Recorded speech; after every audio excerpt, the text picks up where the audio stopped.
May 30th marks the anniversary of the official close of the rescue and recovery and relief operations at Ground Zero in New York. This year, we actually dedicated a new component of the 9/11 memorial, known as the 9/11 Memorial Glade. Today, we are dedicating this memorial glade to all who became sick or died because of causes related to the attacks, and to all the men and women who took part in the rescue and recovery effort that ended on this date 17 years ago. Because so much of the recovery was about community, we invited Choir and Rufus Wainwright to do one of their extraordinary communal gatherings of song in conjunction with the Glade dedication.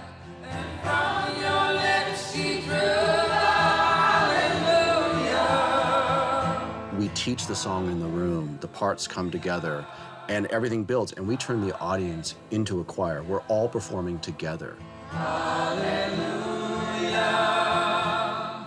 There was this sense of inspiration and ceremony and joy.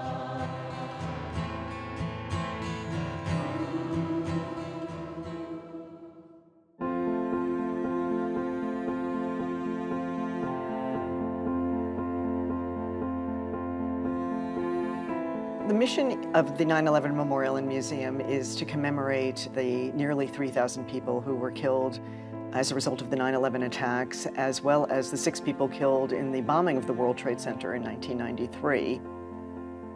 As part of the museum's mission, we look at all of the aspects of 9/11, including what happened after the attacks. And of course, the recovery was an extraordinary thing. You had, in the space of 9 months, after the worst terrorist attack in United States history and the decimation of, more than 16 acres of Lower Manhattan, you had the site completely cleared in a painstaking and dedicated process that went on from the afternoon of September 11, 2001 to the end of May. Tens of thousands of people participated in that effort. When September 11th happened, I knew that somehow I needed to be here. You know that people are going to need help. And it's just something that you just have to do. You have to help other people in some way. The devastation at the site was almost unimaginable. To think of a 7-story high pile of debris that went down 7 stories below ground. 1.8 million tons of debris that was caused by the collapses of the towers and the other buildings. You were on jagged steel with crevices and canyons, and the opportunity for injury was tremendous. I mean, fires burned at Ground Zero for 100 days. Our agency, New York City Department of Design and Construction, was entrusted with managing the whole rescue recovery effort. It was a 24-hour operation, and so it never stopped. So I was an afternoon shift, so 3 to 1 in the morning.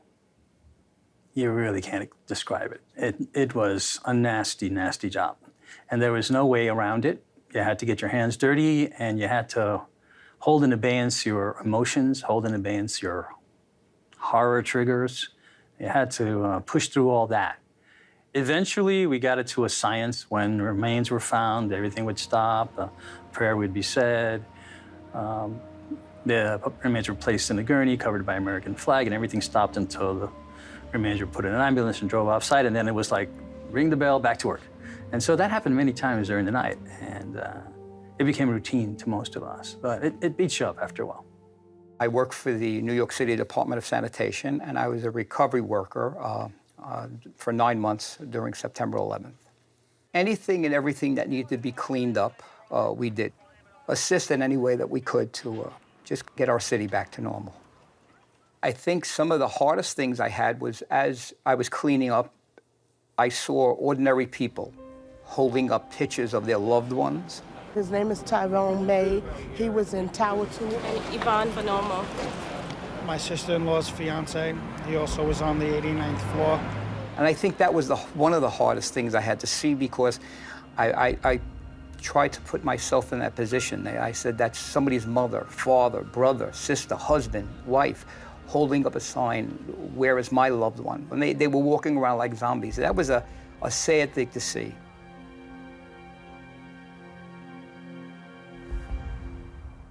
But yet, there were so many positive things because of all the people that were here, the workers, the firefighters, police officers, sanitation workers, Verizon.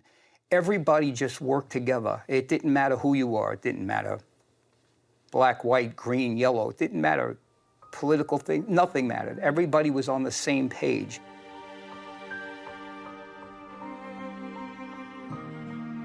So day after day, you just did what you had to do. And you know what? There were good times. It felt good that you were here with others that understood what you feel. You understood what they feel, and yet you never have to say a word. You just knew. So it was really a very, very wonderful feeling. Strangely, a wonderful feeling.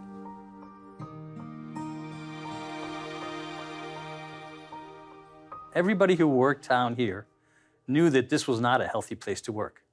And everybody who's down here did not want to say anything because they didn't want to be taken off the job. We weren't given masks right away. Some of the masks that we had were totally useless. But there were a lot of people, including myself, firefighters, police officers, that you have a job to do. We'll do it. We'll do it. I think a lot of people knew that they were going to get sick. But they have no regrets.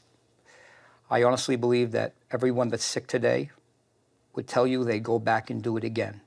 People were exposed to toxins caused by the collapses of the towers in the aftermath of 9/11, and the air was not safe, and just breathing in the air could cause long-term repercussions.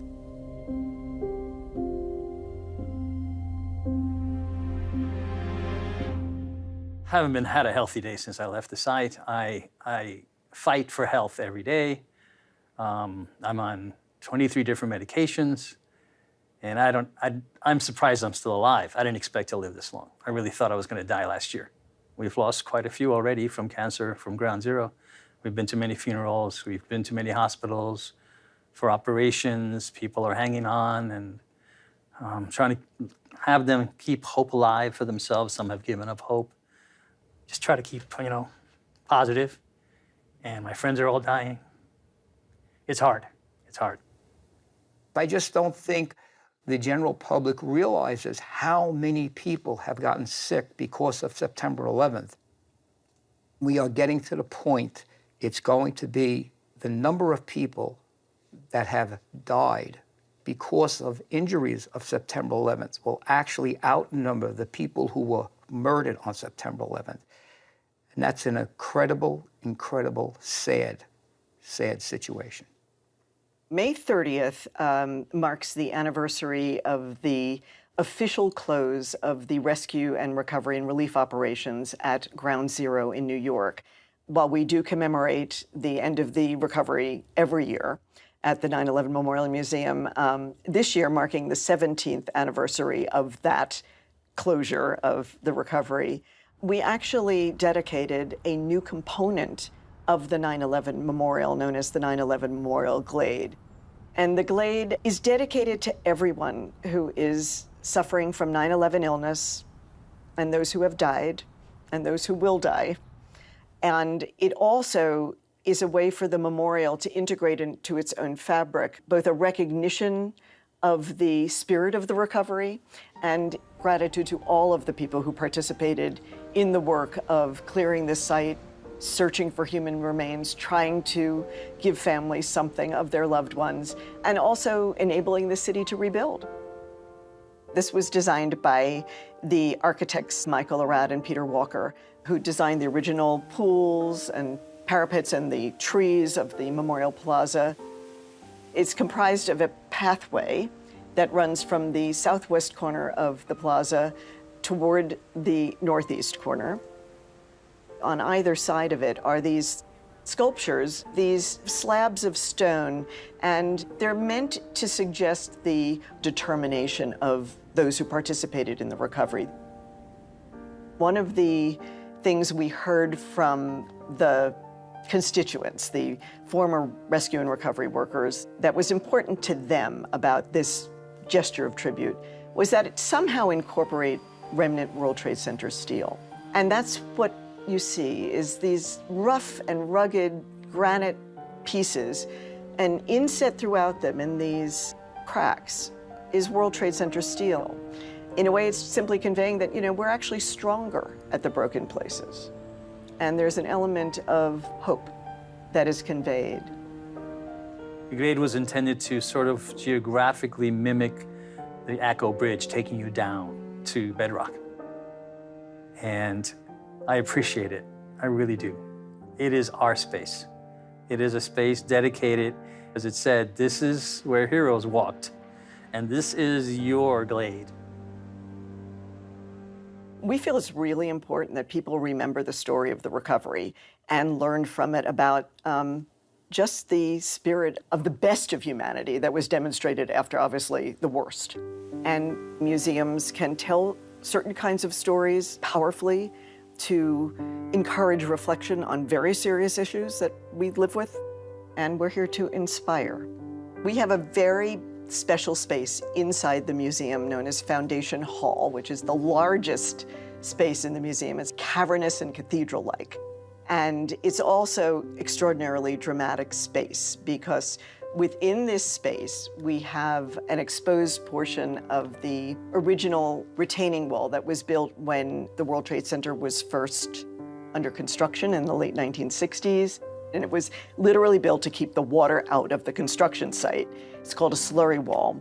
And that wall was severely damaged on 9/11. Had it breached any time during the recovery, Lower Manhattan would have been inundated, and an already unimaginable area of destruction would have become even more devastated.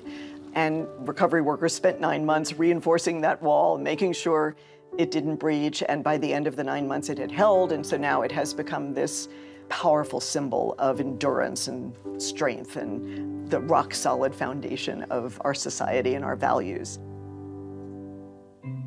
There's also the centerpiece of the room, which is the last column. It's a piece of steel, 36 feet tall, about 58 tons. And it was the last column that was standing, was a core column in the South Tower lobby. We started to pull it up, and it wouldn't yield. It wouldn't move.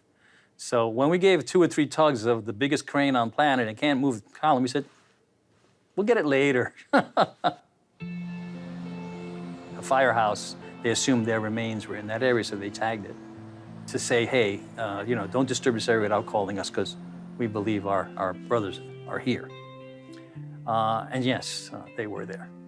But as the debris field started to become lower and lower, the more of this column was exposed. And the column became a totem pole.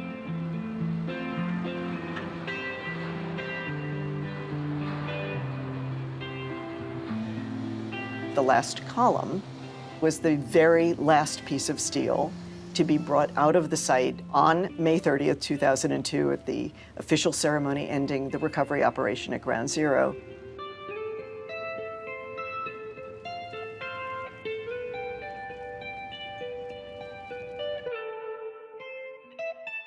At the closing ceremony, I had the honor of standing on the ramp. I'm a sanitation worker. I'm not a firefighter, police officer, hero. I'm a garbage man. Maybe a sanitation engineer. But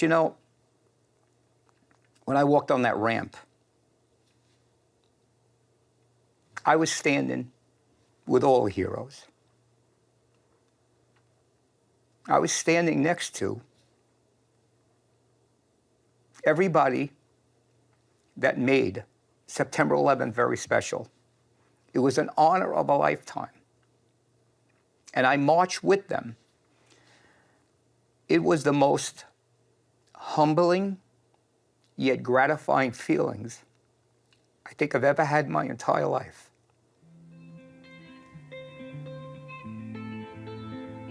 The last column really is an extraordinary emblem of the community that came together after the attacks to help with the recovery and to rebuild. So this is a very powerful space.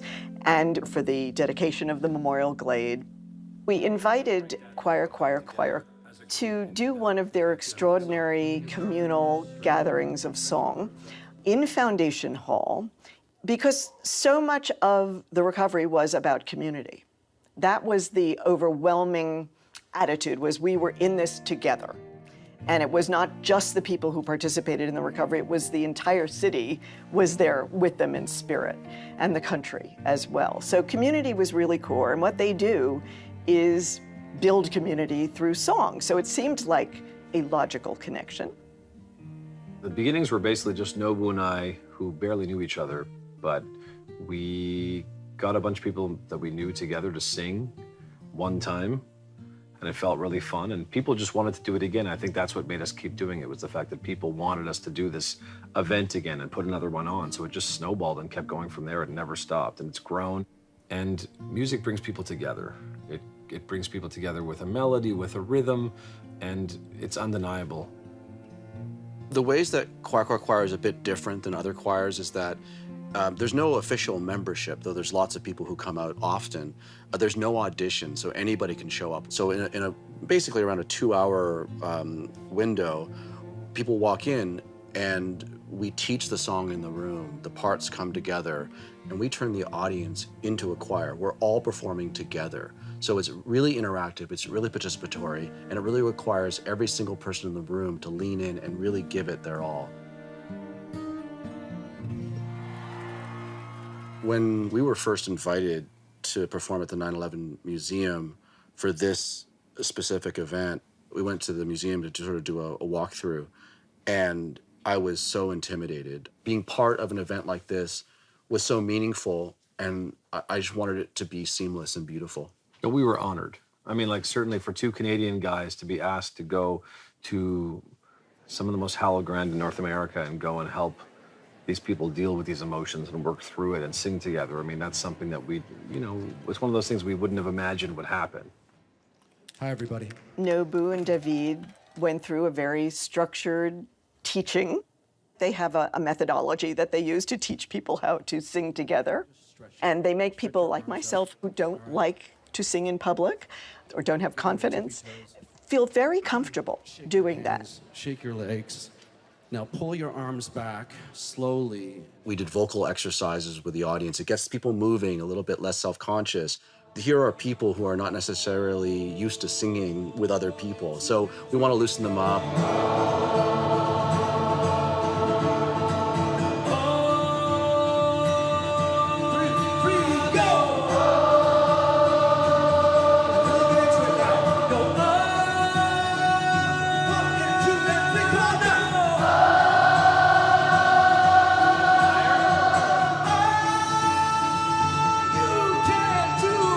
If you're shy at first singing in front of other people, all of a sudden now you start feeling, hey, you know what?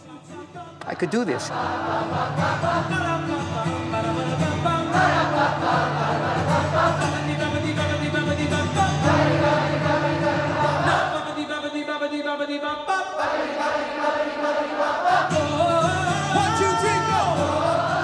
We had former recovery workers, many of whom were sick. We had people in wheelchairs. We had people from the community, some of whom had never been inside the museum. They couldn't bring themselves previously to come. And this is what brought them in to participate in this. So there was this moment of inspiration and ceremony.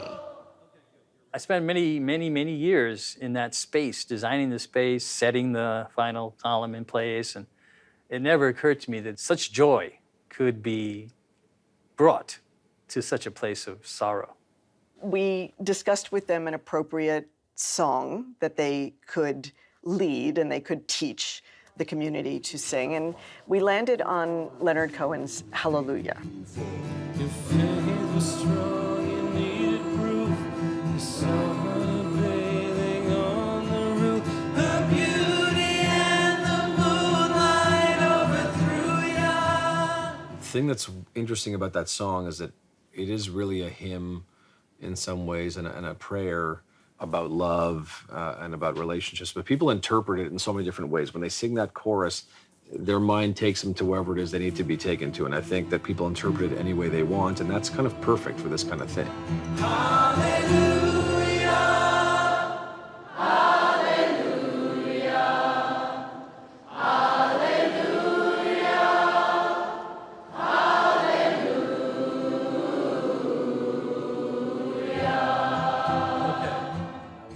Once the crowd was ready to sing, the star attraction, if you will, came in. It was Rufus Wainwright, who has done many covers of this particular song. And Rufus was the vocal leader. He led everyone singing Hallelujah. Hello.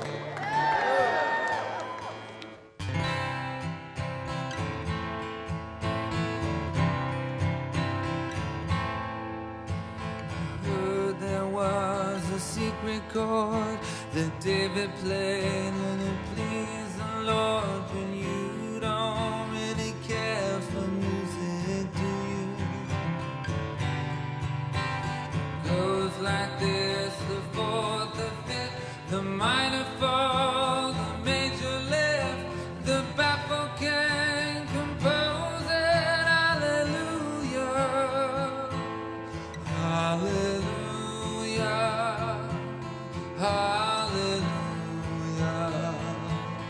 hallelujah,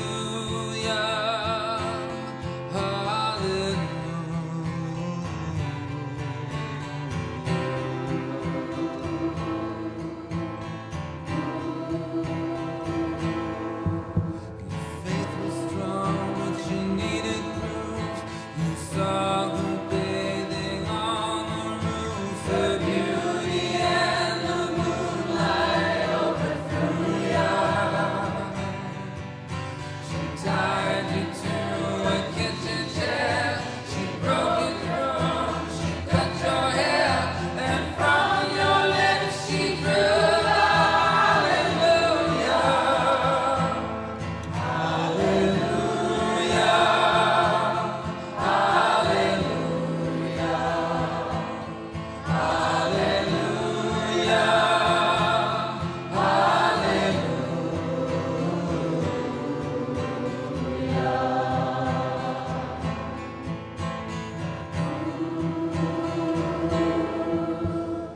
Maybe there's a God above, that all I ever learned from love was how to shoot at someone who outdrew ya.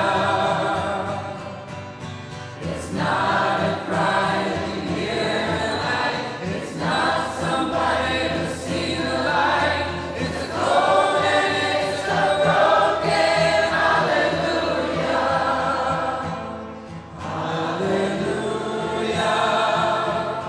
hallelujah, hallelujah, hallelujah.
share for Rufus Wainwright. So many people in that room, so many people that were being honored by the Glade had sacrificed so much to do the right thing. And Ground Zero, when it was first used to mark this site, referred to the cataclysm that happened here. But Ground Zero can also mean a place you begin from, a place you build up from. And it was that experience of Ground Zero that was very present, very palpable with Choir, Choir, Choir, and with Rufus and singing. It was just, this is how you come together as a community, this is how you build.